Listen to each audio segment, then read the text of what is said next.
ఒక స్వచ్ఛంద సంస్థ ప్రభుత్వ పథకాలకు ఆదర్శంగా నిలుస్తుంది. ఈ సంస్థ చేపట్టిన పథకాలే ప్రభుత్వాలు తమ పథకాలుగా పేర్కొంటూ ప్రజల్లోకి తీసుకెళ్తున్నాయి. ఒక సంస్థ 7,000 గ్రామాల్లో మంచినీటి సదుపాయం కల్పించిన సంస్థ 45 ఏళ్లకెళ్ళి వరంగల్ జిల్లా, ఆంధ్రప్రదేశ్, తెలంగాణ రాష్ట్రాల్లో 7,000 గ్రామాల్లో సేవలు అందిస్తూ ప్రభుత్వం కంటే సంస్థే అధికంగా సేవలు అందిస్తున్న తరుణం బాల వికాస్. అది బాల వికాస సంస్థలో దాదాపుగా చిన్న పిల్లలకు చదువు కోసం ఏర్పాటైనటువంటి ఈ సంస్థ క్రమంగా గ్రామాల్లో మంచినీటి సౌకర్యం కోసం బోర్లు వేయడం, ఆ తర్వాత గ్రామాల్లో పెద్ద పెద్ద ట్యాంకులను నిర్మించడం, తర్వాత అందరికీ ఆరోగ్యం, మరుగుదొడ్ల నిర్మాణం, పొదుపు సంఘాల ఏర్పాటు, వితంతువుల వివాహాలు, ఇవన్నీ ఒక యుద్ధ ప్రాతిపదికన ఒక సంస్థ చేపట్టిన నుండి అద్భుతమైన విజయాలు అందుకున్న బాల వికాస సంస్థ ఈరోజు మనతో మాట్లాడడానికి శౌర్ రెడ్డి గారు ఉన్నారు. It can make your things very, very economical, very, very community driven. We are talking about not community development. We are talking about what? Community driven development. Right? Community driven happens only when people drive the development. Bhasha mein ABCD rehte na? Right? Those who do not know ABCD of their language, they are illiterate. So ABCD is very, very fundamental for any language. Similarly, this ABCD is fundamental for community development. To learn, right? To get inspired, go back and try to become a change maker. Okay? So today and tomorrow, right? Today we are learning about ABCD. How many of you first time hearing about this ABCD? They are development illiterates. Right? So we need to adapt this ABCD. Every life, whom do you call illiterate? किसको बोलते हैं अनपढ़? आप लोग किसको बोलते हैं अनपढ़? आपकी भाषा जो भी हो, हिंदी, मराठी, तेलुगु, जो भी हो, किसको बोलते हैं अनपढ़? whom do you call as illiterate?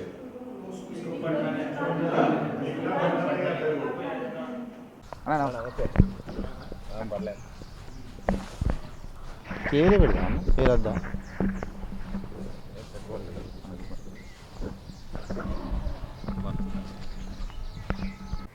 అది వాటర్ ప్లాంట్ ఫస్ట్ మనం పెట్టినాం, రేపల్లి మనం తయారు చేసినాం, చెరుపుడిగా మనం మూడు చేసినాం. మన వినూత్న పథకాలు బాగుంది, మన పథకాలు బాగున్నాయి, వాటి ఫలితాలు బాగున్నాయి. అందుకే మనం ప్రేరేపించగలుగుతున్నాం. ఇప్పుడు ఇవాళ ట్రైనింగ్ వచ్చిందంటే వేరే దేశాల నుంచి ఎందుకు వస్తున్నారు? మన పథకాలు బాగున్నాయి, పద్ధతులు బాగున్నాయి కాబట్టి నేర్చుకోవడానికి వస్తున్నారు. అంతేనా? సో వీటితో పాటు ఇప్పుడు ఇక్కడ దాకా వచ్చినాం కదా, మరి ఇంకేం చేయబోతున్నాం అని మాట చెప్తాం.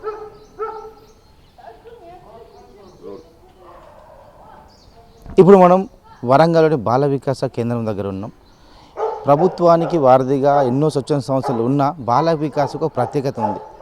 వారు తీసుకున్న నిర్ణయాలు ఈ రోజు వరకు కూడా ప్రభుత్వం నుంచి ఎన్నో పథకాల దృష్టిలో ఇది అమలు చేస్తున్నారు. అంటే ముందుగా వాళ్ళు గ్రామాలను దత్తత తీసుకొని అందులో చెరువు పూడకాలు కానీ, శుద్ధ వాటర్ కానీ, మహిళలకు అండగా కానీ నిలిచిన మనకు ఇప్పుడు బాల వికాస ఎండి శౌర్ రెడ్డి గారు ఉన్నారు. మనం ఆయన అడిగి మిగతా విషయాలు తెలుసుకుందాం. చెప్పండి సార్, మీ యొక్క పథకాలు ఏ విధంగా ఉంది? నమస్తే. ఈరోజు మన బాల వికాస్ సంస్థ 8 రాష్ట్రాల్లో పనిచేసుకుంటూ వేలాది గ్రామాల్లో లక్షలాది మందికి సేవ చేస్తూ ఉన్నది. మరి ఈ బాల వికాస్ సంస్థని స్థాపించింది శ్రీమతి సింగారెడ్డి బాల తెరేస గారు. వారు పుట్టి పెరిగింది వరంగల్ జిల్లా అయినప్పటికీ మరి విదేశాల్లో చదువుకుంటూ కెనడా దేశమైనటువంటి ఆంధ్రే జింగ్రాస్ గారిని పెళ్లి చేసుకున్న తర్వాత ఆడ స్థిరపడ్డ తర్వాత మరి మన భారతదేశంలో అంటే 55 ఇయర్స్ బ్యాక్ వాళ్ళు పోయినప్పుడు ఎంతో పేదరికంలో ఉండేది. సో మరి గ్రామంలో ఉన్నటువంటి ఇబ్బందులు అంటే తినడానికి తిండి లేక, తాగుతానికి నీళ్ళు లేక ఎంతమంది ఇబ్బంది పడుతున్న పరిస్థితులు చూసి నా వంతుగా ఏమన్నా చేయాలని చెప్పని బాల తెరేస గారు మొట్టమొదలు వాళ్ళ సొంత గ్రామం రెడ్డిపాలెం గ్రామంలో మరి నీళ్ళ ట్యాంక్ కట్టించి ఇంటింటికి నల్ల పథకాన్ని దాదాపుగా 49 సంవత్సరాల క్రితమే దాన్ని వాళ్ళు ఏర్పాటు చేయడం జరిగింది. సో అట్లా ఆ సంస్థ ప్రారంభమైనటువంటి కార్యక్రమాలు ఇప్పుడు బాల వికాస్ సంస్థకి ఎక్కడ కూడా కులం కానీ, మతం కానీ, రాజకీయాలు కానీ లేకుండా అందరినీ సమానంగా చూసుకుంటూ ఎక్కడైతే గ్రామస్తులు ముందుకు వస్తారో వాళ్ళతో కలిసి పనిచేస్తానికి ముందుకు పోతూ ఉంది. ముఖ్యంగా మన బాల వికాస్ సంస్థ మొట్టమొదటి నుంచి అనుకుంది ఏంటంటే మనం వెల్ఫేర్లో పోవద్దు. అంటే వెల్ఫేర్ అంటే పూట గడిచే కార్యక్రమాలు. అంటే జబ్బులు వస్తే మందులు ఇవ్వడము, ఆకలితే అన్నం పెట్టడం, అటువంటి మంచి కార్యక్రమాలు ఉన్నాయి. కానీ అటువంటి వాటికి పోకుండా జనాలంతా కూడా ఐక్యపరిచి వాళ్ళ అభివృద్ధికి వాళ్ళు పాటుపడే రకంగా తయారు చేయడమే ఒక ముఖ్య ఉద్దేశంగా, అంటే కమ్యూనిటీ డ్రివెన్ డెవలప్మెంట్ పథకాలను చేపట్టడానికి సంస్థ ఏర్పాటు చేసుకున్నది. సో దీనికోసం సంస్థ ఏం చేస్తుందంటే పథకాల నిర్మాణం కంటే ముందు మనం చేసేది జన నిర్మాణం. పథకాల నిర్మాణం అంటే ఏంటిది? ఊర్లో ఒక వాటర్ ప్లాంట్ పెట్టడమో, ఒక స్కూల్ బిల్డింగ్ కట్టడమో, ఒక లైబ్రరీ కట్టడమో, చెరువు పుడుక తీయడమో, ఇవన్నీ ఫిజికల్గా కట్టేటి భౌతిక నిర్మించేటువంటి పథక నిర్మాణం అంటారు. ఇవి నిర్మించక ముందు సంస్థ చేసేది ఏంటంటే జన నిర్మాణం. జన నిర్మాణం అంటే ఏంటిది?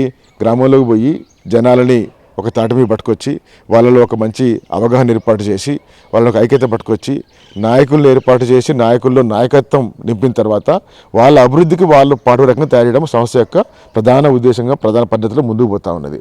అంటే ఎప్పుడైతే మనం 10 గంటల ముందు జన నిర్మాణం చేస్తామో ఆ అభివృద్ధిని వాళ్ళే చేసుకుంటూ పోతూ ఉంటారు. లేకపోతే సంస్థ లాంటి మనమే పొద్దుగుల ఊర్లో ఉండి మనమే చేసిన పరిస్థితి వస్తూ ఉంటుంది అన్నమాట. సో ఇటువంటి పద్ధతిని సంస్థ ఏర్పాటు చేసుకున్నది కాబట్టి మన పథకాలన్నీ కూడా మంచిగా అమలు పరుచుకుంటూ మంచి ఫలితాలు ఇస్తూ ఉంది. సంస్థ ఎక్కడ కూడా పథకాన్ని ఉచితంగా ఇచ్చినటువంటి పద్ధతి లేదు. ఒక 100 రూపాయలు గ్రామాలు ఖర్చు పెడుతున్నామంటే కనీసం 10 రూపాయలు, 15 రూపాయలు, 20 రూపాయలు జనాలు ఖచ్చితంగా పెట్టాలా. జనాలు పెట్టాలంటే మళ్ళీ ఊర్లో నాయకుడు పెడితేనో, కాంట్రాక్టర్ పెడితేనో, దొర పెడితేనో సంస్థ తీసుకోదు.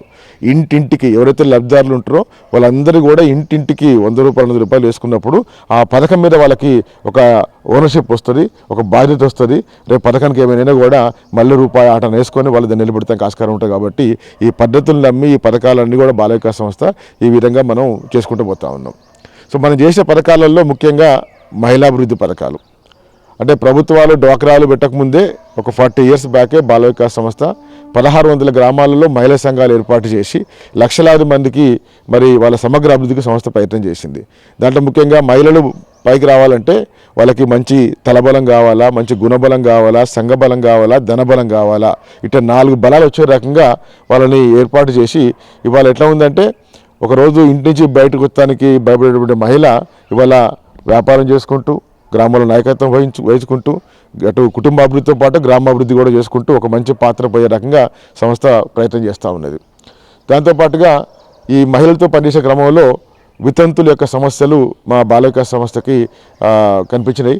అక్కడ ముఖ్యంగా ఏంటంటే ఒక సర్వేలో తేలింది 29% మంది యువ వితంతువులు చనిపోతానికి ఆలోచిస్తున్నారు. ఎందుకమ్మా అంటే మన మూఢాచారాలు, మన మూఢ నమ్మకాల వలన వాళ్ళు వివక్షకు గురయ్యి, వాళ్ళు శోభకు గురయ్యి, వాళ్ళు భరించలేక చనిపోతానికి వాళ్ళు ప్రయత్నం చేస్తూ ఉన్నారు. అంటే ఇది ఖచ్చితంగా ఒక మానవ హక్కుల ఉల్లంఘనగా భావించి బాల వికాస్ సంస్థ సమాజంలో చైతన్యం పట్టుకొచ్చి వితంతు అంటే అరిష్టం కాదు, అదృష్టం, వితంతు కూడా అందరిలాంటి మహిళనే అని చెప్పని సమాజానికి చైతన్యపరుచుకుంటూ వితంతులు కూడా అమ్మ మీ వల్ల దరిద్రం కాదు, మీ వల్ల కీడు కాదు, మీ వల్ల మంచి జరుగుతున్న పని వాళ్ళలో కూడా ఆత్మశైర్యం నింపుకుంటూ ఒక మంచి సమాజాన్ని ఏర్పాటు చేయడానికి బాల వికాస్ సంస్థ ఒక ఉద్యోగ రూపంలో ముందుకు పోతూ ఉన్నది. వీటితో పాటుగా ఒక 1600 మంది అనాథ పిల్లల్ని కూడా హక్కును చేర్చుకొని మరి వీళ్ళకి ఆర్థిక సహాయం చేయాలంటే ఎవరో దాతలు కాకుండా ఈ మహిళా సంఘాలు ఉన్నటువంటి పేద మహిళలే వాళ్ళతోనే ఒకరోజు కూలి కానీ 2 రోజుల కూలి కానీ ధర్మం చేయించుకుంటూ దాదాపు సంవత్సరానికి ఒక 60-70 లక్షల రూపాయలు మా మహిళా సంఘాల పేద మహిళలు ధర్మం చేస్తూ ఉంటుంటే ఇవాళ అనాథ పిల్లల్ని మనం ఏర్పాటు చేస్తూ ఉన్నాం. ఇట్లా అనేక రకాల పథకాలు బయలుదేరి చేస్తూ ఉన్నాం. దాంతోపాటుగా గ్రామీణ ప్రాంతాలలో పేద విద్యార్థులకి ఒక నాణ్యమైన విద్య అందుబాటు రావాలని చెప్పని ముఖ్యంగా ఎవరైతే ప్రభుత్వ పాఠశాలలో పోతూ ఉన్నారో మంచి సౌకర్యాలు లేక ఇబ్బంది పడుతూ ఉన్నారు కాబట్టి బాల వికాస్ సంస్థ విద్యా వికాస పథకం పేరు మీద 650 ప్రభుత్వ పాఠశాలల్లో సౌకర్యాలు మెరుగుపరచడానికి మనం ప్రయత్నం చేసినాం. అంటే క్లాస్ రూమ్ ఫర్నిచర్ కావచ్చు, లైబ్రరీ కావచ్చు, వాటర్ ఫెసిలిటీ కావచ్చు, ఇప్పుడు కంప్యూటర్ ల్యాబ్లు కావచ్చు, డిజిటల్ క్లాస్ రూమ్స్ కావచ్చు, ఇట్లా వాళ్ళ స్కూల్లో ఏవైతే అవసరాలు ఉన్నాయో అటువంటి వాటిని మనం ఏర్పాటు చేసుకుంటూ లక్షలాది మంది విద్యార్థులకి మనం అండగా ఉంటా ఉన్నాం. ఇకపోతే సంస్థ యొక్క ముఖ్య కార్యక్రమం ఏంటంటే మంచినీటి పథకాలు. మరి ఇంటింటికి నల్లా అని చెప్పని ప్రభుత్వాలు ఇప్పుడు అంటున్నాయి కానీ 48 ఇయర్స్ బ్యాకే మన బాలగారు వాళ్ళ సొంత ఊళ్ళో రెడ్డిపాలలో నీళ్ళ ట్యాంక్ కట్టించి ఇంటింటి నల్లా ఇచ్చిండ్రు. అట్లా 470 గ్రామాలలో ట్యాంకులు కట్టించి ఇంటింటికి నల్లా పథకాన్ని బాల వికాస్ ప్రవేశపెట్టింది. మన దేశంలో ట్యాంకులు ఎక్కువ కట్టింది ఎవరయ్యా అంటే అనంతపూర్లో పుట్టపర్రి సాయిబాబా గారు కట్టిండ్రు పెద్ద మొత్తంలో. తర్వాత మన బాల వికాస్ సంస్థ పెద్ద మొత్తంలో ట్యాంకులు ఏర్పాటు చేసింది. తర్వాత ముఖ్యంగా మన తెలుగు రాష్ట్రాల్లో ఉన్నటువంటి ఫ్లోరైడ్ సమస్యకు పరిష్కారంగా ఒక 22 years back community water plant అని బాల వికాస్ సంస్థ ఏర్పాటు చేసింది. అంతకుముందు 20 ఏళ్ల క్రితం ఎవరైతే గొప్పవాళ్ళు ఉన్న గ్రామాలలో ఈ ఫ్లోరైడ్ సమస్య నుంచి బయటపడటానికి వాళ్ళు 20 రూపాయల క్యాన్ కొనే పరిస్థితిలో వాళ్ళు గ్రామాల్లో క్యాన్లు కొంటా ఉన్నారు. మరి 90% పేదవాళ్ళు ఈ 20 రూపాయలు పెట్టలేక వాళ్ళు క్యాన్లు కొనలేక వాళ్ళు ఇబ్బంది పడుతున్న పరిస్థితులలో మరి పేద ప్రజలకు కూడా స్వచ్ఛమైన నీళ్ళు అందుబాటు పట్టరావాలంటే ఒక ప్రజాపథకం రూపొందించాలని భారతదేశ మొట్టమొదటి గ్రామీణ వాటర్ ప్లాంట్ని మన బాల వికాస్ సంస్థ ఏర్పాటు చేసి కేవలం 2 రూపాయలకే 20 లీటర్ క్యాన్ ఏర్పాటు చేసినాం. సో 2 రూపాయలు కాబట్టి ఊర్లో గరీబోళ్ళు అందరు కొనుక్కొని మంచిగా ఒక 3-4 నెలల్లో వాళ్ళ ఆరోగ్యాన్ని మెరుగుపరుచుకొని అందరు హాయిగా ఉంటే ఒక్కరు మాత్రం బాధపడ్డారు ఊర్లో. వాళ్ళు ఎవరయ్యా అంటే ఊర్లో ఆర్ఎంపీ డాక్టర్. ఎందుకంటే ఈ మంచినీళ్ళు తాగుతూ ఉంటుంటే రోగాలు తక్కువయి వాళ్ళకి ఆదాయం తగ్గిందని బాధపడ్డారు. కానీ మిగతా వాళ్ళందరూ చాలా హ్యాపీగా ఉండడం వలన ఈ పథకం యొక్క ఫలితాలు చూసి పక్క గ్రామాలు కావాలంటే బాల వికాసం 100 గ్రామాల్లో పెడతా ఉంటుంటే ఈ నమూనా చూసి తర్వాత ప్రభుత్వాలు కావచ్చు, వేరే ఎన్జిఓలు కావచ్చు, కార్పొరేట్ సంస్థలు కావచ్చు పెద్ద మొత్తంలో పెడతా ఉన్నారు. సో భారతదేశంలో మొదలుపెట్టిన పథకం బాల వికాస ఇవాళ 1550 గ్రామాల్లో ఈ కమ్యూనిటీ వాటర్ ప్లాంట్ ఏర్పాటు చేసి ఏటీఎం పద్ధతిలో కార్డు ద్వారా నీళ్లు పొందుకుంటూ 30 లక్షల మంది ప్రతిరోజు కూడా మరి బాల వికాస పథకం ద్వారా ఇప్పుడు అంటే అప్పుడు 2 రూపాయలు మొదట పెట్టినా కానీ ఇప్పుడు 4 రూపాయలు 5 రూపాయలతోని మరి స్వచ్ఛమైన నీళ్లు గ్రామాల్లో తాగుతూ ఒక భారతదేశంలో శుద్ధి నీటి విప్లవానికి బాల వికాస సంస్థ నాంది పలికింది. దాంతోపాటుగా ఒక 7500 హ్యాండ్ పంపుల్ని మరి తండాలో కావచ్చు, బీసీ వాడలు కావచ్చు, దళిత వాడలు కావచ్చు, అటవీ ప్రాంతంలో గుడిసెవాసులు కావచ్చు 7500 హ్యాండ్ పంపుల్ని సంస్థ ఏర్పాటు చేసింది. తర్వాత భారతదేశంలోనే మొట్టమొదటిగా పట్టణంలో నడిచేటువంటి ప్రయాణికులకి దాహం వేసినప్పుడు నీళ్ళు అందుబాటులో ఉండటానికి ఇక్కడ మా వరంగల్ సిటీలో మున్సిపాలిటీ వాళ్ళు బాల వికాసకి 13 స్థలాల్లో పట్టణ మెయిన్ రోడ్డు చౌరస్తాలలో స్థలాలు ఇస్తే మంచి హైజీనిక్ వాటర్ ఏటీఎంలు ఏర్పాటు చేస్తే ₹1 1 లీటర్ చల్లటి నీళ్లు శుద్ధి నీళ్ళు ఇచ్చేటువంటి ప్రయత్నం బాల వికాస చేసి ఇది వేరే మున్సిపాలిటీ కూడా ఒక ప్రేరేపణని ఇవ్వడం జరిగింది. దాంతోపాటుగా ట్రైబల్ ప్రాంతాల్లో కూడా ఒక 150 నీళ్ళ ట్యాంకులు కట్టించి సోలార్ మోటార్లు ఏర్పాటు చేసి కరెంట్ లేని కాడ అటువంటి పథకాలు చేసినాం. సో ఇట్లా మంచినీటి పథకాలలో పెద్ద మొత్తం చేయడంతో పాటుగా మరి రైతులకి అండగా ఉండాలని చెప్పని 99లోనే ఎవరు కూడా చెరువు పొడికల కార్యక్రమాన్ని రూపొందించకముందే 98-99లోనే బాల వికాస మిషన్లు ఫ్రీగా ఇస్తే రైతులు మట్టి పోసుకునే పథకాన్ని ప్రవేశపెట్టింది బాల వికాస సంస్థ, జల వికాస పథకం అని చెప్పని. సో ఇవాళ 860 చెరువుల్లో బాల వికాస సంస్థ మరి చెరువు పుడిక కరపతిస్తే అటు నీరు కావచ్చు, లేకపోతే ఇటు మిషన్ కాకతీయ కావచ్చు, ప్రభుత్వాలు కూడా అటువంటి పథకాన్ని పెద్ద మొత్తంలో తీసుకోవడం జరిగింది. దాంతోపాటుగా ఒక 2000 పొలం కుంటలు, తర్వాత చెక్ డ్యాములు, తర్వాత బోర్వెల్ రీఛార్జ్లు ఇట్లా అనేక రకాల పథకాలు చేసుకుంటూ కూడా మరి జల సంరక్షణలో బాల వికాసం ముందుకు పోతూ ఉన్నది. తర్వాత సేంద్రియ పద్ధతుల్లో కూడా 35 గ్రామాల్లో ఉత్పత్తులు పండించుకుంటూ వాళ్ళకి అధిక లాభాలు వచ్చే రకంగా మరి లాస్ట్ ఇయర్ వరంగల్లోనే రైతు వికాస ఆర్గానిక్స్ అని చెప్పని ఒక మార్ట్ కూడా ఏర్పాటు చేసినాం. ఈ నెలలో ఆర్గానిక్ మార్ట్ ద్వారా ఆన్లైన్ సేల్స్ కూడా ఈ నెలలో మొదలుపెట్టబోతా ఉన్నాం. సో ఈ విధంగా రైతులకు కూడా అండగా వండుకుంటూ పోతా ఉన్నాం. తర్వాత అనేక చెట్లు పెట్టే కార్యక్రమాలు కావచ్చు, తర్వాత సోలార్ వీధి దీపాలు కావచ్చు, సోలార్ మోటార్లు కావచ్చు, ఇంకా యూత్ ప్రోగ్రాము, అనాథ పిల్లల ప్రోగ్రాములు జరుగుతూ ఉన్నాయి. దీంతోపాటుగా పశువుల హాస్టల్ అని చెప్పని సిద్దిపేటలో 7 గ్రామాలలో పశువులకి హాస్టల్ ఏర్పాటు చేసింది. ఎందుకంటే వాళ్ళ గ్రామాలలో పేదవాళ్ళకి ఇల్లు కడతానికి స్థలం లేని పరిస్థితులు ఉన్నప్పటికీ మరి వాళ్ళు ఇటు గేదెలు కొనడానికి, ఆవులు కొనడానికి, పాడి పెంచుకుంటానికి ఇటు ప్రభుత్వ పరంగా లోన్లు కావచ్చు, బ్యాంకు పరంగా లోన్లు కావచ్చు అవకాశాలు ఉన్నా కూడా వాళ్ళు కొనలేకపోతారు. ఎందుకంటే పశువులు పెట్టే స్థలం లేక. సో అటువంటి వాళ్ళకి అండగా ఉండటానికి గ్రామం బయట ఒక 200 పశువులు ఉండటానికి హాస్టల్ ఏర్పాటు చేయడం ద్వారా మరి ఒక మంచి అవకాశం కూడా ఏర్పాటు చేస్తూ ఉన్నాం. దీంతో పాటుగా ఆదర్శ గ్రామాల నిర్మాణం కూడా బాల వికాస్ సంస్థ చేస్తూ ఉన్నది. సో మీ అందరికీ తెలిసినట్టుగా మన వరంగల్ జిల్లా తెలంగాణ రాష్ట్రంలో గంగదేవిపల్లి గ్రామం అందరికీ కూడా చాలా పరిచయం. అది ఇటు ముఖ్యమంత్రులు కావచ్చు, ప్రధానమంత్రి కావచ్చు ఆ గ్రామం గురించి మాట్లాడి గ్రామాన్ని సందర్శించి వాళ్ళ ద్వారా ప్రేరేపితమైనటువంటి పరిస్థితులు ఉన్నాయి. సో ఈ విధంగా బాల వికాస్ సంస్థ ఇప్పటికీ అంటే వరంగల్ జిల్లాలో ఏర్పాటైనప్పటికీ బాల వికాస్ సంస్థ ఈ రోజున ఆంధ్రప్రదేశ్, మహారాష్ట్ర, కర్ణాటక, తమిళనాడు, తర్వాత ఛత్తీస్గఢ్, ఉత్తరప్రదేశ్, రాజస్థాన్ ఇట్లా 8 రాష్ట్రాల్లో బాల వికాస్ సంస్థ కార్యక్రమాలు విస్తరించి 7500 గ్రామాల్లో మన సంస్థ యొక్క పథకాలు అమలు పడతా ఉన్నాయి. తర్వాత మన సంస్థ యొక్క జర్నీ చూసినట్టయితే కనుక ఒక 5-6 రకాల పథకాలు ఏవైతే బాల వికాస వినూత్నంగా ఏర్పాటు చేసి పెద్ద మొత్తంలో ఫలితాలు తెచ్చినామో ఇవి ప్రభుత్వాలకి, స్వచ్ఛంద సంస్థలకి, కార్పొరేట్ కంపెనీలకు కూడా మరి ఒక ఉదాహరణగా మనం ముందుకు పోతా ఉన్నాం. ఇట్లా చేస్తున్న క్రమంలో మా దాతలు చాలామంది మా పథకాలు చూసి, మా ఫలితాలు చూసి మీ పద్ధతులు బాగున్నాయని చెప్పని మీరు వేరే వాళ్ళకి ఎందుకు నేర్పారు అని చెప్పని మమ్మల్ని సలహా ఇచ్చినప్పుడు పీపుల్ డెవలప్మెంట్ ట్రైనింగ్ సెంటర్ని 20 ఏళ్ల క్రితం ఏర్పాటు చేసిన వరంగల్లో. ఈ సెంటర్ ద్వారా మన స్వచ్ఛంద సంస్థలకి, తర్వాత ప్రజాప్రతినిధులకి, ప్రభుత్వ అధికారులకి మనం ఇక్కడ శిక్షణలు ఇస్తూ ఉన్నాం. సో ఈ విధంగా ఈ సెంటర్కి ఇవాళ 86 దేశాల నుంచి ప్రతినిధులు వచ్చి ఇక్కడ శిక్షణలు పొందుతూ ఉన్నారు. అంటే ఒకవైపు భారతదేశంలో వినూత్న పథకాలతోని ఇంపాక్ట్ చేసుకుంటూ ప్రపంచవ్యాప్తంగా మన శిక్షణ కార్యక్రమం ద్వారా మనం ఇన్స్పైర్ చేసుకుంటూ బాల వికాస్ సంస్థ ఇవాళ గ్లోబలీ ఇంపాక్టింగ్ ఆర్గనైజేషన్ లాగా మనం ముందుకు పోతూ ఉన్నాం. తర్వాత రీసెంట్గా హైదరాబాద్లో centre for social responsible business పని ఏర్పాటు చేసినాం. అది 20 ఎకరాల స్థలంలో దాన్ని పెద్ద ఎత్తున ఏర్పాటు చేసి ఇవాళ భారతదేశంలో CSR అనేది మ్యాండేట్. ఏదైతే కంపెనీ 5 కోట్ల నికర లాభం సంపాదిస్తుందో వాళ్ళంతా కూడా 2% చార్జ్ చేసే అవకాశం ఉన్నది. మరి వాళ్ళకి నిధులు ఉన్నాయి కానీ గ్రామాలకు పోయి ఏ విధంగా పథకాలు రూపొందించాలా, ఎట్ట నిర్వహించాలనేటువంటి అనుభవం లేదు. కాబట్టి అటువంటి వాళ్ళకు కూడా శిక్షణ ఇస్తానికి, అంటే CSR బృందాలకి శిక్షణ ఇస్తానికి, అడ్వైజ్ ఇస్తానికి, అదేవిధంగా సోషల్ ఎంటర్ప్రైజులు, సోషల్ స్టార్టప్లకి ఇంక్యుబేట్ చేస్తానికి హైదరాబాద్లో పెద్ద సెంటర్ ఏర్పాటు చేసి మన బాల వికాస్ సంస్థ అనేక రంగాల ద్వారా మరి అనేక రకాల మనుషులకి ట్రైనింగులు సహాయం చేసుకుంటూ ఇంపాక్ట్ చేసుకుంటూ ముందుకు పోతూ ఉన్నది. బాల వికాస్కు స్ఫూర్తి ఏంటి అసలు? బాల వికాసకి స్ఫూర్తి అంటే ముఖ్యంగా మా ఫౌండర్ బాల అక్క గారు, వాళ్ళు గ్రామీణ ప్రాంతంలో ఉన్నటువంటి మహిళ. వాళ్ళకి చదువుకున్న రోజుల్లో స్కాలర్షిప్ వచ్చి అమెరికా పోయినరాళ్ళు. సో అక్కడ పోయినప్పుడు ఇక్కడ మరి 55 years బ్యాక్ అంటే మన పేదకున్నటువంటి దేశం. సో వాళ్ళకి నా దేశంలో పేదవాళ్ళు చాలామంది ఉన్నారు, ఖచ్చితంగా ఏదైనా చేయాలి అని చెప్పని వాళ్ళు 77లోనే కెనడా దేశంలో సోపార్ సంస్థను ఏర్పాటు చేసి దాని ద్వారా మొట్టమొదలు మన వరంగల్ జిల్లా వర్ధనపేట మండలంలో ప్రారంభమైన కార్యక్రమాలు. మరి ఆ పథకాలు చూసి పక్క వాళ్ళు కూడా వచ్చాక నాకు కూడా కావాలంటే వర్ధనపేట మండలం నుంచి పక్క మండలం నుంచి వరంగల్ జిల్లా నుంచి పక్క జిల్లాలు అట్లా కార్యక్రమాలు విస్తరించినాయి. అంటే బాలాక్క గారికి కులం లేదు, మతం లేదు, పార్టీలు లేదు. ఎవరైతే గరీబోలు ఉన్నారో, గరీబోలు ఉండగానే పోయి వాటేసుకొని మేము ఓటు కోసము పేరు కోసం చేసే సంస్థ కాదు మాది. గరీబోలు ఉన్నంత మాత్రాన ఉరికిపోయి చేసేటోళ్ళం కాదు మేము. ఎవరైతే గరీబోలు ఉన్నారో మేము కష్టాల్లో ఉన్నాం, మా కష్టాల నుంచి బయటపడటానికి కష్టపడతానికి తయారుగా ఉన్నాం అన్న వాళ్ళకి చేరుస్తుంది. కానీ మీరు అట్నే కూర్చోండి మేము తిండి పెడుతున్న సంస్థ కాదు మంది. రైట్?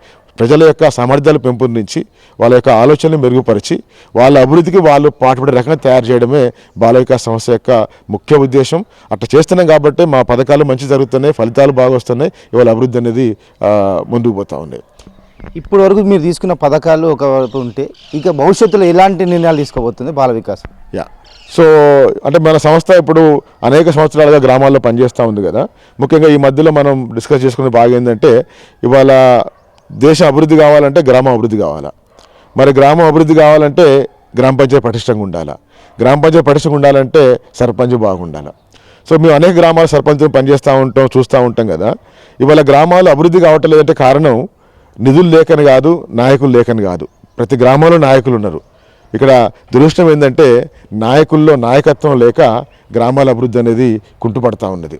అంటే గ్రామంలో ఏ విధంగా అభివృద్ధి కోసం ఒక ప్లాన్ వేసుకోవాలా, ఏ విధంగా జనాన్ని సమీకరించాలా, ఏ విధంగా జనాల్ని ప్రేరేపించాలా, ఏ విధంగా నిధులు సమీకరించుకోవాలా, ఏ విధంగా ప్రభుత్వం పనిచేయాలనేటువంటి ఒక అవగాహన లోపం వలన, అనుభవం లోపం వలన చాలామంది సర్పంచ్ పాప చాలా మంచి వాళ్ళు ఉన్నారు, మంచి చేయాలని చెప్పి సర్పంచ్గా అయినరు. కానీ ఈ నాయకత్వం లక్షణం లేక, ఉదాహరణకి చాలామందికి మైకు పడితే మాట్లాడరాదు, మంచి మనిషి పాపం, ఆయన రూపాయి ఖర్చు పెడతా ఉంటారు గ్రామం కోసం, కానీ జనాల్ని ప్రేరేపించలేక ఆయన ఫెయిల్ అవుతూ ఉన్నారు. సో ఇటువంటి లోపాలని దృష్టిలో పెట్టుకొని బాల వికాస్ సంస్థ ఆల్రెడీ ఇంతకుముందు 2 దఫాలుగా అంటే సర్పంచ్ ఎన్నికలైన తర్వాత మనం శిక్షణలు ఇచ్చినాం, 2 రోజులు ట్రైనింగ్ ఇచ్చినాం, ఒకసారి 4,000 మందికి, ఒకసారి 3,000 మందికి ఇచ్చినాం. సో రాబోయే రోజుల్లో ప్రతి గ్రామ పంచాయతీకి బాల వికాస్ సంస్థ ఒక మంచి శిక్షణ ఏర్పాటు చేసేటట్టుగా కొత్తగా కాబోయే సర్పంచులకి ప్లాన్ చేస్తూ ఉన్నాం. కొత్తగా ఎన్నికైతే మళ్ళీ మేలోనో జూన్లో సర్పంచులు అయిన తర్వాత కూడా వేలాది మందికి మన బాల వికాస్ ద్వారా శిక్షణ ఇస్తే ఒక మంచి నాయకుడిని తయారు చేస్తే కనుక వాళ్ళ ఆధ్వర్యంలో గ్రామాభివృద్ధి బాగా కావాలి. ఇవాళ సర్పంచులు కొంతమంది ఆ పార్టీ మీద పలుకుబడి ఉండి ₹1,00,00,000 తెచ్చుకొని మస్తు చేసినా చెప్పని అంటారు. ప్రభుత్వం ఇచ్చిన పైసలతోని నాయకుడు పనిచేస్తే ఒక ఓటు పడదు. నువ్వు నీ సొంత తెలివితోని, నీ నాయకత్వంతోని, నీ గ్రామంలో వనరులు సమీకరించుకొని వినూత్న ఆలోచనని నువ్వేం పనులు చేసినావో దాంతో నీకు పేరు వస్తుంది. కానీ సర్కారు ఇచ్చిన పైసలతో పనిచేస్తే నీకు పేరు రాదు. ఇది మరి నువ్వు సొంతంగా పనిచేయాలి, నీకు నాయకత్వం కావాలా. ఇవాళ రిజర్వేషన్ పేరు మీద మంచిదే ఉండాలి, రిజర్వేషన్ ఉండాలి కాదంటే నేను, రిజర్వేషన్ పేరు మీద అనేక మందికి అవకాశం ఇస్తున్నారు. ఫస్ట్ టైం నాయకత్వం వస్తూ ఉంది, అనుభవం లేదు. అంటే అనుభవం లేనటువంటి నాయకత్వం ద్వారా గ్రామాల అభివృద్ధి కుంటుపడతా ఉన్నది. సో మీరు ప్రభుత్వం డిమాండ్ చేస్తూ ఉన్నాం, రిజర్వేషన్ పెట్టండి, నాయకులకు అవకాశం ఇవ్వండి, కానీ గెలిచిన తర్వాత కుర్చీ మీద పెట్టకుండా ఒక వారం ట్రైనింగ్ ఇవ్వండి. అసలు నాయకత్వం అంటే ఏంటిది, ఏ విధంగా ప్రజలతోని మమేకం కావాలా, ఏ విధంగా సమస్యలతో డీల్ చేయాలా, ఏ విధంగా వినూత్నంగా ఆలోచించాలా, ఏ విధంగా గ్రామాలకు ప్రణాళిక ఏర్పాటు చేసుకోవాలంటే అంశాల మీద ట్రైనింగ్ ఇచ్చిన తర్వాత మళ్ళీ కుర్చీ మీద కూర్చోబెట్టండి. అప్పుడు గ్రామాలు అభివృద్ధి కుంటుపడతాయి, అభివృద్ధి మంచి జరుగుతూ ఉంటుంది. అంటే రిజర్వేషన్ల పేరు మీద ఒకరికి అవకాశం ఇచ్చుకుంటూ గ్రామాభివృద్ధి కుంటుపడే రకం చేయడం న్యాయం కాదు. రైట్, లక్షలాది పైసలు గ్రామానికి ఖర్చు పెడుతుంది కదా, అట్లా కొన్ని వేలు ఖర్చు పెట్టి సర్పంచ్ సామర్థ్యాలు పెంపొందిస్తే గ్రామాభివృద్ధి బ్రహ్మాండం జరుగుతుంది మా యొక్క ఆలోచన. కాబట్టి ఆ కోణంలో అంటే మనం పోయి కష్టపడి పనిచేసే కంటే కూడా ఉన్నటువంటి నాయకులకు సామర్థ్యాలు పెంపొందించి వాళ్ళల్లో మంచి ఆలోచనలు పెంపొందించి గ్రామాభివృద్ధికి సహకారంగా పోవాలన్నటువంటి ఆలోచనలో సంస్థ పెద్దలు ముందుకు పోతా ఉన్నారు. ఇప్పటివరకు మీరు మహిళలకు ఎంతో ప్రాధాన్యత ఇచ్చిండ్రు, ఎన్నో చాలా కార్యక్రమాలు, సేవా కార్యక్రమాలు చేసిండ్రు. మీరు ముఖ్యంగా వితంతు మహిళలను మీరు ఆదరించి వాళ్ళ లోపల ఒక మనోధైర్యాన్ని నిలిపిండ్రు. మీ యొక్క బాల వికాస్ తరపున వాళ్ళకి ఏ విధమైన ఉపాధి కల్పించారు? అంటే ఉపాధి కల్పించడం ఒక ఎత్తు అయితే, ఉపాధి కంటే ముందు వితంతులు కోరుకునేది అంటే ఆత్మగౌరవం. రైట్, ఇవాళ వాళ్ళని కించపరిచి దూరంగా పెట్టడం. రైట్, ఒక ఇంట్లో సొంత పెళ్లి అయితే అంటే ఇంటి ఆడబిడ్డని కూడా పక్క పెట్టే పరిస్థితి ఉన్నది. కొడుకు పెళ్లి అయితే అంటే తల్లి కూడా వితంతువు అయితే పక్క ఉండే పరిస్థితి ఉన్నది. వాళ్ళు ఎంతో బాధపడతా ఉన్నారు. సో దీన్ని రూపుమాపడానికి బాల వికాస్ సంస్థ పెద్దలో ఒక అవగాహన చేస్తే ఇవాళ కొన్ని వందల గ్రామాల్లో రైట్ సర్పంచులు కావచ్చు, గ్రామ నాయకులు కావచ్చు, ఒక ప్రారంభోత్సవ కార్యక్రమం ఉంటే కొబ్బరికాయ కొడతానికి పిలుస్తూ ఉన్నారు. పెళ్లి జరుగుతాం వితంతులు పిలిచి అక్షతలు లేపిస్తూ ఉన్నారు. బతుకమ్మ ఆడటానికి ఇంతకుముందు రాపోయారు వితంతువులు. రైట్, మన వరంగల్లో వేస్తమల్లి గుడి దగ్గర పెద్ద ఎత్తులో చేసిన తర్వాత కొన్ని వందల గ్రామాల్లో బతుకమ్మలు ఆడటానికి పోతా ఉన్నారు. అంటే ఇక్కడ సామాజిక మార్పు వాళ్ళు కోరుకునేది. వాళ్ళు చెప్పినారు, అమ్మ మాకు డబ్బు కాదు మాకు కావాల్సింది, మాకు ఆత్మగౌరవం. రైట్, మేము చేసిన తప్పేంటిది, ఎందుకు ఇది కించపరిచినప్పుడు ప్రశ్నించారు. కాబట్టి వాళ్ళకి ఆత్మగౌరవం పట్టుకొస్తానికి మనం సమాజంలో అవగాహన పట్టుకొచ్చి ఒక స్థాయికి మనం ప్రయత్నం చేసుకుంటూ వస్తూ ఉన్నాం. దాంతోపాటుగా వాళ్ళకి ఆర్థికంగా కూడా అవసరం ఉన్నది. రైట్, ఒంటరిగా ఉన్న అంటే ఇద్దరు ఉన్నప్పుడే పేద కుటుంబాలు, వాళ్ళు భర్త పోయినాక ఇంకా పేదరికంలో పోయినారు. కాబట్టి ఖచ్చితంగా వాళ్ళకి ఆర్థికంగా అవసరం ఉంటుంది. కాబట్టి వాళ్ళకి కొన్ని శిక్షణలు ఇచ్చినాం వ్యాపారంలో. ఇటు కుట్టు మిషన్ల ట్రైనింగే కాకుండా వ్యాపారాలు నడుపుకుంటానికి శిక్షణలు, వ్యాపారాలు నడుపుకుంటానికి కొంత లోన్లు, తర్వాత ఎవరైతే వాళ్ళ పిల్లలు చదువుకుంటానికి ఇబ్బంది పడతా ఉన్నారో మనకి ఆర్థికంగా మనకున్నటువంటి వనరుల ఆధారంగా చదువుకునే పిల్లలకి సంవత్సరానికి 5,000, 10,000 రూపాయలు ఇచ్చుకుంటే కూడా పిల్లల చదువు కూడా మనం సహకరిస్తాం. అంటే మహిళల యొక్క ఆర్థిక సంపాదనకి సహకరించుకుంటూ వాళ్ళ పిల్లల చదువు కోసం కూడా మనం కొంత చేస్తాం. అంటే అందరూ చేస్తున్నాను కాదు, మాకున్న మేరకు ఇంకా దాతలు ఎక్కువ మంది మాకు సహకారం చేస్తే ఇంకా మనం ఎక్కువ మంది కూడా మనం చేస్తానికి ఆస్కారం ఉంటుంది. సో ఈ విధంగా వాళ్ళకి ఆత్మస్థైర్యంతో పాటు వాళ్ళ కుటుంబం నిలబడటానికి కూడా ఆర్థికంగా కూడా సంస్థ ప్రయత్నం చేస్తూ ఉన్నది. బాల వికాస్ ఇప్పటికీ వరంగల్ జిల్లాలో వచ్చిన తర్వాత దేశ విదేశాల నుంచి చాలామంది అంటే అక్కడ విదేశాల నుంచి వచ్చి ఇక్కడ శిక్షణలు పొందుతున్నారు. మీరు ఏ విధమైన శిక్షణలు వాళ్ళకి ఇస్తుంటారు? అంటే ఇక్కడ శిక్షణ సెంటర్లు చాలా ఉంటాయి దేశంలో, ప్రపంచంలో. చాలామంది శిక్షణ చేస్తారంటే బుక్ చదివి పాఠం చెప్తారు. మనం బుక్ చదివి పాఠం చెప్పేది కాదు. మనం మొదలుపెట్టిన పథకాలు 5-6 పథకాలు ప్రభుత్వాలకి ఆదర్శం, సంస్థలకు ఆదర్శం అంటే బాల వికాస్ ఎప్పుడు కూడా ఒక మంచి పద్ధతిలో పనిచేస్తూ ఉంటుంది. సో మనం ఏదైతే గ్రామాల్లో ఏ పద్ధతిలో మనం పనిచేస్తున్నామో, ఏ పథకాలు రూపొందించి ఫలితాలు మంచిగా ఇస్తున్నామో వాటినే పాఠాలుగా మలిచి ఇక్కడ బడి చెప్తాం వాళ్ళకి. మనం ఈ బడి చెప్పిన తర్వాత వాళ్ళు కొన్నిసార్లు ఇంత బాగా జరుగుతుందా, ఇట్లా కూడా జరుగుతా అనుమానాలు ఉంటాయి. ఈ అనుమానాలు తిరుగుతానికి మళ్ళీ వాళ్ళని ఫీల్డ్కి పట్టుకపోయి గ్రామాలకు చూడండి, ఈ విధంగా గ్రామస్తులు కలిసిండ్రు, ఈ విధంగా గ్రామస్తులు పైసలు వేసుకున్నారు, ఈ విధంగా వాళ్ళ నాయకత్వం వహించుకొని వాళ్ళే బాధ్యత తీసుకొని వాళ్ళు నడుపుకుంటున్నారు అని చూపించాలంటే చెప్తే వింటారు, కానీ అనుమానాలు ఉంటాయి వాళ్ళకి. చూపించినప్పుడు అరే బాల వికాస్ సంస్థ చేయంగా మనవిని చేయకూడదు అని ఒకటి కాన్ఫిడెన్స్తోనే వాళ్ళ దేశాలకు కావచ్చు, వాళ్ళ గ్రామాలకు పోయినప్పుడు వాళ్ళు అక్కడ చేస్తూ ఉన్నారు. సో అట్లా ఇప్పుడు మరి ఇక్కడ దాదాపుగా 86 దేశాలు వచ్చినాయి. వాళ్ళందరూ వస్తానికి మరి టికెట్లు పెట్టుకొని ఫీజులు పెట్టుకొని వస్తారంటే ఉత్తగా రారు కదా. అంటే మన శిక్షణ అనేది మన అనుభవం ఆధారంగా మనం శిక్షణ ఇస్తున్నాం. కాబట్టి మన ట్రైనింగ్ సెంటర్ చాలా ఇంపాక్ట్ఫుల్గా ఆదర్శంగా ముందుకు పోతూ ఉన్నది. బాల వికాసం నుంచి తీసుకున్న పథకాలు కానీ పథకాలను ప్రభుత్వం ఇప్పుడు వాళ్ళు ఒక పథకాలుగా నిర్మించడం మీరు ఏ విధంగా ఫీల్ అవుతున్నారు? అంటే బాల వికాస అంటేనే ఒక పేరున్నది, ఇన్నోవేటివ్ సంస్థ అని చెప్పి అంటూ ఉంటారు. మమ్మల్ని కలిసినప్పుడు మనం ఎప్పుడైనా కలుసుకున్నప్పుడు అడుగుతారు, మామూలుగా బాగున్నావా అడుగుతారు, పనులు బాగా అయితేనే అడుగుతారు. మనల్ని ఏమడుగుతారు, ఫస్ట్ ప్రశ్న బాగున్నావా అడుగుతారు, రెండోది కొత్తగా ఏమవుతుంది అంటారు.